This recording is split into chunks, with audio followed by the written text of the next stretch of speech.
దేవరటు ఉంటుందని తారక్ ఊరిస్తున్నా కొరటాల నమ్మట్లేదా? అందుకే తన మనసుని బాలయ్య వైపు మళ్లిస్తున్నాడా? పార్ట్ 2 వస్తుందని ఆశపడ్డ ఫ్యాన్స్ ఆశలేక ఆవిరైనట్టేనా? ఏడాది దేవర వచ్చి సరిగ్గా ఏడాది. మొదటి రోజు డివైడ్ టాక్ వచ్చినా తరువాత సాలిడ్ టాక్ తెచ్చుకోవడంతో దేవర 2 ఉంటుందని ఉదరగొట్టేశారు మేకర్స్. ఇక సినిమా స్లోగన్ అయిన 500 కోట్లు కొట్టేయడంతో పార్ట్ 2 త్వరగానే పట్టాలెక్కుతుందనుకున్నారంతా.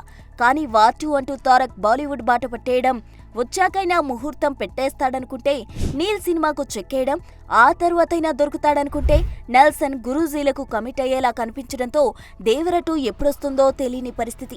అయితే దేవర 2 ఉంటుందని ఒకవైపు నిర్మాతలు, మరోవైపు ఎన్టీఆర్ ఊరిస్తూనే ఉన్నారు. తాజాగా సినిమా 1 ఇయర్ అయిన సందర్భంగా దేవర 2 ఉంటుందని మరోసారి అనౌన్స్ చేశారు.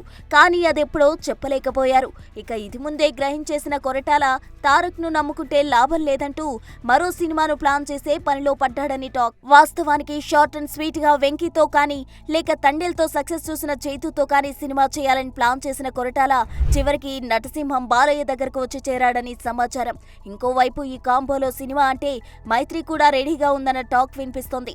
అయితే ఎప్పుడొస్తుందో తెలియని దేవర 2లో Tamil star hero Simbu key role చేయబోతున్నాడన్న టాక్ సర్క్యులేట్ అవడం కాస్త ఆశ్చర్యమే.